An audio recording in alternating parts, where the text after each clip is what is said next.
चलिए आइए।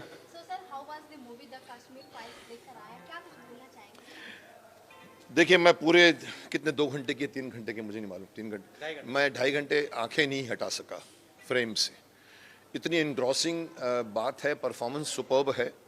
और मैं तारीफ करना चाहूँगा विवेक अग्निहोत्री का, जिसने 30 साल से पुराना 30 साल पुराना सत्य, तू इधर आ, एक में भैया, एक उधर से तो मैं विवेक जी की तारीफ करना चाहूंगा, जिन्होंने 30 साल पुराना सच लोगों के सामने लाया। ये सच ऐसा होता है कि जैसे कहते हैं कि अगर आप गलत न्यूज़ दो तो आप पाप कर रहे हो, लेकिन अगर आप सच न्यूज़ हो उसको छुपा के रखो तो उससे भी बड़ा पाप होता है। क्यों छुपाया गया 30 सालों से, क्यों छुपाया गया 30 सालों से हमें इस सत्य से? मैं तो जानता हूँ क्योंकि मेरी फैमिली में भी ये हुआ है, मेरी फैमिली में भी ऐसे विस्थापित हुई है फैमिली मेरे वहाँ से मेरे, तो मुझे पता है, मैंने कहानियाँ सुनी हुई है। लेकिन एक कॉमन मैन तो यही समझता है कि भाई उस कॉमन मैन को ये कोई समझाएगा कि अपने ही देश के एक कमरे से निकलकर एक दूसरी कमरे में आप जा रहे हो और आपको शरणार्थी बोला जा रहा है। 30 साल तक वो शरणार्थी हैं। पाकिस्तान से आए तो समझ में आता है कि चलो पाकिस्तान से आए तो आप शरणार्थी हैं, लेकिन मेरे देश में से कश्मीर, जिसमें मैं हर साल जाता था, एवरी सेकेंड ईयर मेरे बड़े भाई साहब हमें श्रीनगर लेके जाते थे, पहलगाम लेके जाते थे। उसके जैसी जगह नहीं है हिंदुस्तान में, उसके अंदर हम रहते हैं। वहाँ धीरे धीरे, कभी कभी मुझे याद है उस वक्त कुछ लोग कहते थे कि ये लोग ये जो भेजते हैं ना, जो चेरी वेरी, वो पूछते हैं अरे हिंदुस्तान से आए हो? अब वहाँ पहली बार लगा था कि कहीं ना कहीं कुछ गड़बड़ है, और ये गड़बड़ इतनी बड़ी लेवल पे गई है। मुझे हैरानी है कि किसी ने, और मुझे सरकार से भी हैरानी है, सरकार को भी मैं दोषी ठहराऊंगा कि क्यों आपने 30 सालों तक इन लोगों को वापस उनके घर तक नहीं पहुँचाया, क्यों नहीं घर दिया उनको, क्यों?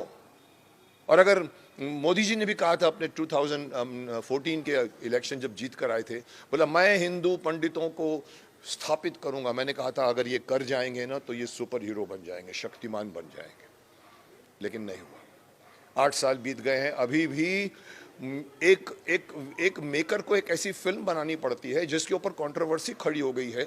कई बड़े बड़े प्रमोशन नहीं करने दे रहे हैं, और मुझे हैरानी है उन बड़े बड़े जो सो कॉल्ड प्रमोट करते हैं अपने शो में पिक्चरों को, वो इनको नहीं करने दे रहा है। ये मुझे अंदर की बात बताई गई है, विवेक अग्निहोत्री ने खुद भी कहा है। और एक हैरानी की बात मैं कहना चाहूँगा, शेयर करना चाहूँगा, क्योंकि मैं उस डायरेक्टर को जानता हूँ, मेरे इंस्टीट्यूट से ही है, कश्मीरी पंडित खुद है।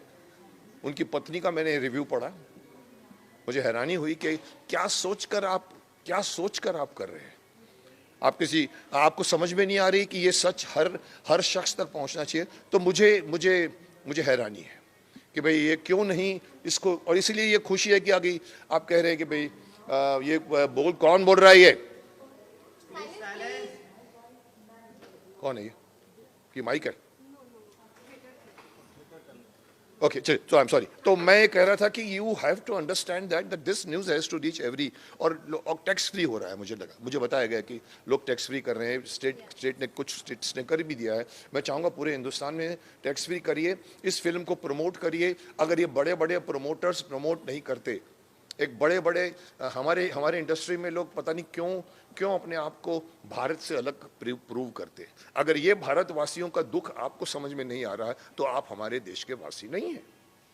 अगर उनमें से भी ये लोग प्रमोट नहीं करते तो इस फिल्म को पब्लिक प्रमोट करेगी। जैसे मैं आज बोल रहा हूँ, आपने भी रिव्यूज देखे होंगे, इवन कॉमन मैन के रिव्यूज भी ऐसे आ रहे हैं। आई थिंक ये प्रमोशन पूरी पब्लिक करे और पब्लिक देखे, और मैं समझता हूँ ये फिल्म बहुत बड़ा ब्लॉकबस्टर बने, क्योंकि ये एक मकसद, एक छूटा हुआ लक्ष्य जिसको सरकार भी भूल गई है। जब हुई थी, मैं समझता 90 उस वक्त सरकार कोई और थी, उस वक्त नहीं हुआ।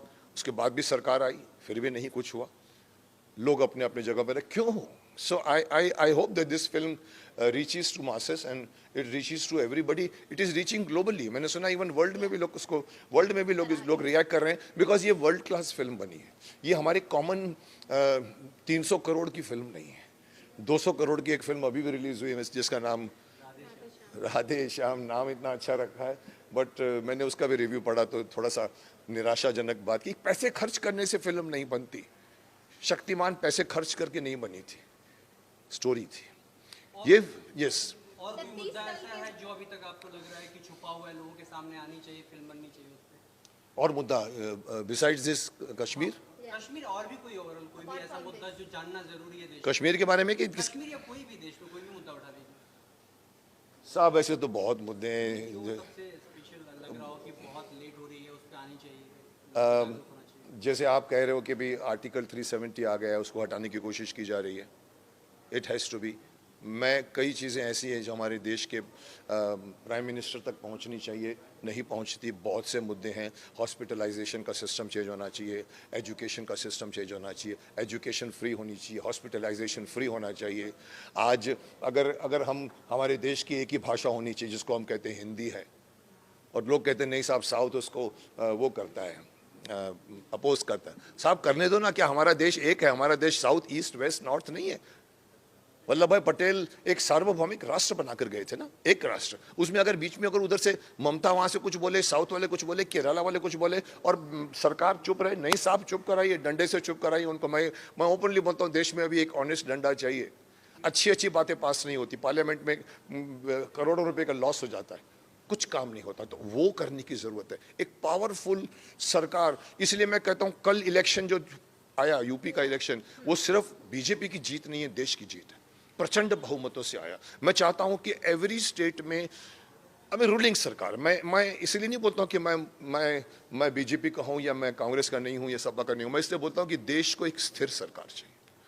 75% जब तक मेजोरिटी लेके वोट नहीं आएगी तब तक देश का कुछ नहीं होगा। यही होता रहेगा, वो उधर से वो खींचेगा, उधर से करेगा। सो आप पूछते क्या होना चाहिए? मैं समझता हूँ एक ऑनेस्ट डंडा होना चाहिए देश में जो असली बातों को ठीक करे। जी हिजाब को लेकर भी काफी कंट्रोवर्सी हो रही है अपने देश में, उस पर क्या कुछ बोलना चाहेंगे आप सर देखिए, धार्मिक मामले इतने हैं कि भड़काने में टाइम नहीं लगता। ये पॉलिटिक्स और ये राजनीतिज्ञ हैं जिनका माफ करना एक ही धर्म है, कैसे जीता जाए। ऑपोजिशन चाहती है कि मैं टांग मार के जो शासन कर रहा है उसको गिरा दूं और फिर बैठ जाऊं। करोगे क्या आप? हमने भी आपकी हिस्ट्री देखी हुई है। सो आप जो अच्छे काम है उसकी प्रशंसा कीजिए, बुरे काम को आप बुरा ही करिए। लेकिन यहाँ 100% बातों को आप बुरा बोलोगे तो लगेगा कि आपके मन में खोट है।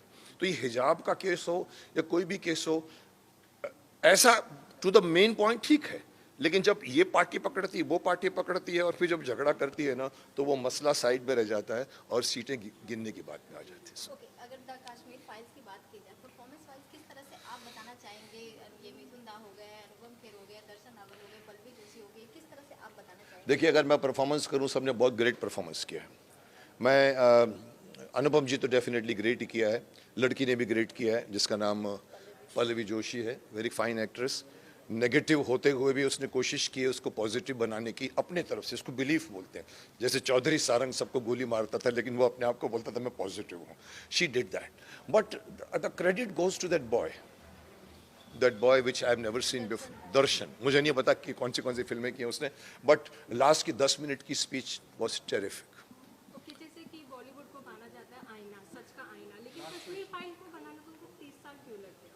सर देखिए बहन जी, आपको एक बात बताऊं, एक ज़माना था जब 2 बीघा ज़मीन बनती थी, गुमराह बनती थी, दहेज के ऊपर फिल्म बनती थी, और हम कहते थे फिल्में जो हैं वो समाज का आईना है। आजकल फिल्में एक प्लेटफॉर्म हो गई है लोगों को बिगाड़ने के लिए, अपनी बात कहने के लिए।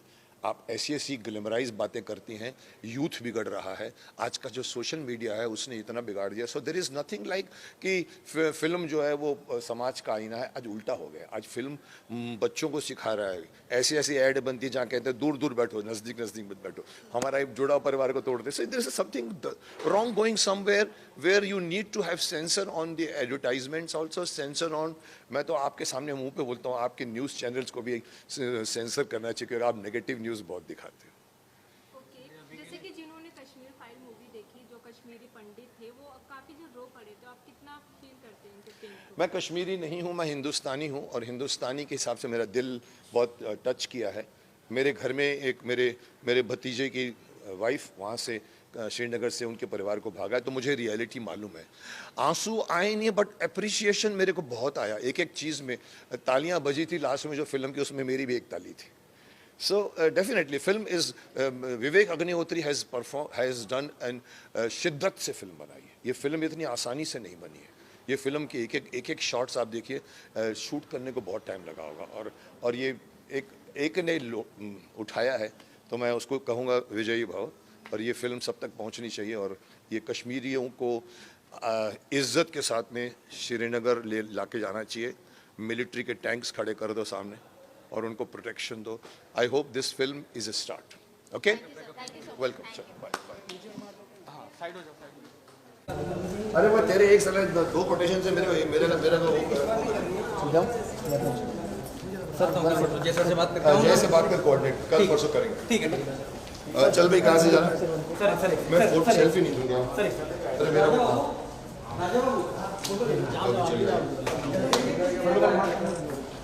ओके, लेते जाइए, चलते.